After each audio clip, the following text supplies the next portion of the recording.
put in a lot of time in this campaign, and I am grateful. You know, we are enjoying a beautiful day here in New Hampshire.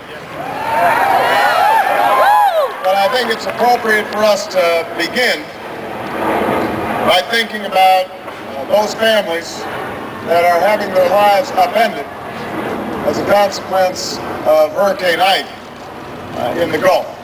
I've been on the phone with the head of FEMA and the mayor of Houston and others who are trying to grapple with this tremendous storm. We don't yet know what the damage is going to be. We know that 100,000 homes have probably been lost. We know that 4 million people are without power. Search and rescue teams are just now getting into Galveston, where we know that a large proportion of the population did not evacuate. And so this could be a very difficult and trying time for the people who live in the Gulf.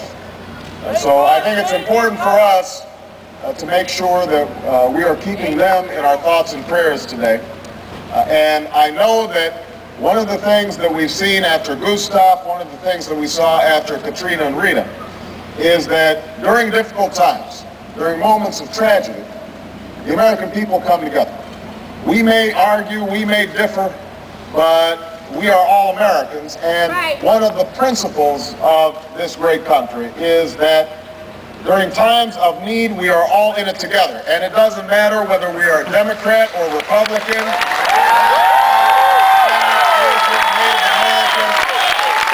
we are there for each other at moments of need.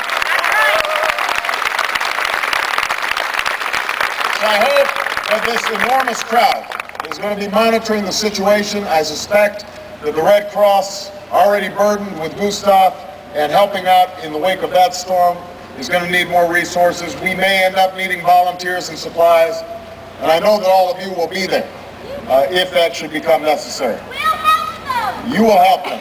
I have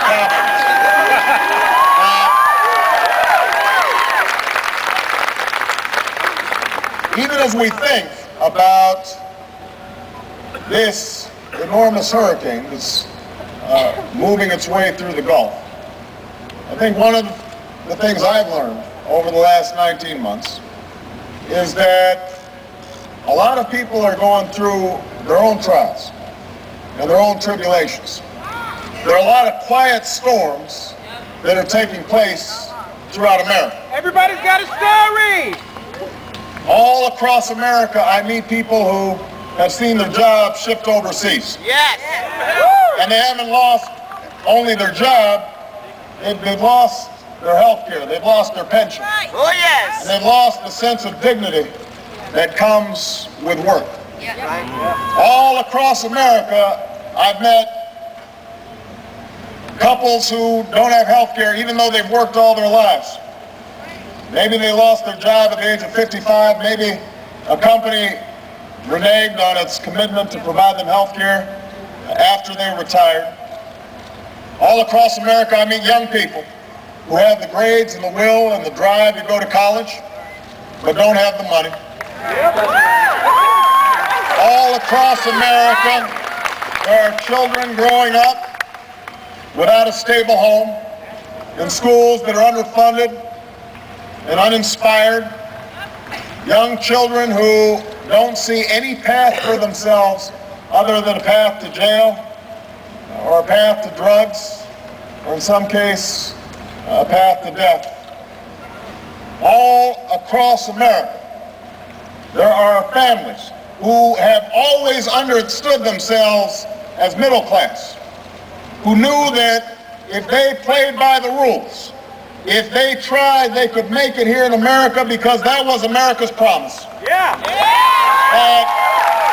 It didn't matter where you were born or what you looked like, that if you were willing to put in the effort, that you could achieve your dreams, that you could buy a home and be able to care for your family, that you wouldn't be bankrupt if you got sick, that you would be able to retire with dignity and with respect, that you could send your child to a good school and watch them march off a stage with a diploma in hand someday, and yet they feel that American dream, that American promise slipping away.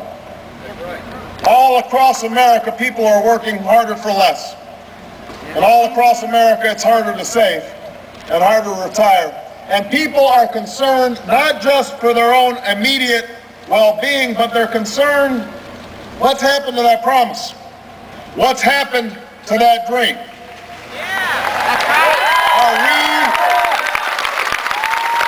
Are we going to be the first generation in a very long time that passes on an America that's a little less prosperous, a little less unified, a little poorer, and a little meaner than the one we inherited from our parents? That's the question on people's minds in this election. That's the reason that we gather here today. We are here to say enough is enough, that we are going to bring about change that makes a difference in the lives of ordinary people, and that's why I'm running for president of the United States.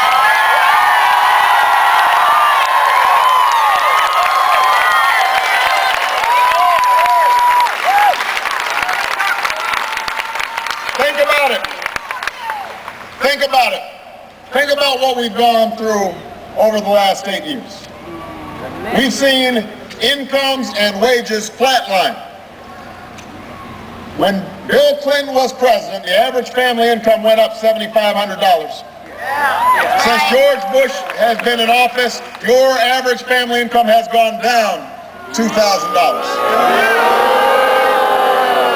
We have seen the highest unemployment rate since for at least 5 years, and we expect that with what's happening on Wall Street, things may get worse. We have the highest foreclosure rate since the Great Depression. We have seen the federal government having to intervene now to bail out major institutions on Wall Street because somebody was asleep at the switch. And so even if you haven't lost your home, you've seen your home values plummet. The truth is that we have seen an economy deteriorate year after year after year. And in the White House, we have seen a president cling to a worn-out theory of economics that says if you give more to the most, that it'll somehow trickle down to the least. How many of you have felt things trickling down? The truth of the matter is that for the last 8 years, those economic theories have failed. And so you would think that the other party would understand that what has happened has not worked. But you've got John McCain, my opponent in this election, who has been standing up since his convention, suggesting that somehow he and his running mate are going to be the original Mavericks and are going to shake things up in Washington. Now think about this. I want you to think about this for a moment. John McCain says that we've made great economic progress since George Bush was in office. John McCain has said that the fundamentals of the economy are sound. He just said this several weeks ago. He had an economic advisor who, in a moment of, I guess, honesty, because this is what the guy thinks, said that we're not really in a recession, we're just suffering a mental recession, it's all in your head, and suggested that we've become a nation of whiners. I don't know who he's meeting. But let me tell you something. The American people don't whine. The American people have seen tough times. And they don't complain. They go to work every single day. They do what they're supposed to be doing to look after their children. Even when they get a tough break, they get back up on their feet. But what they do expect is a government that's fighting for them, that's looking out for them. And that's what they're missing right now.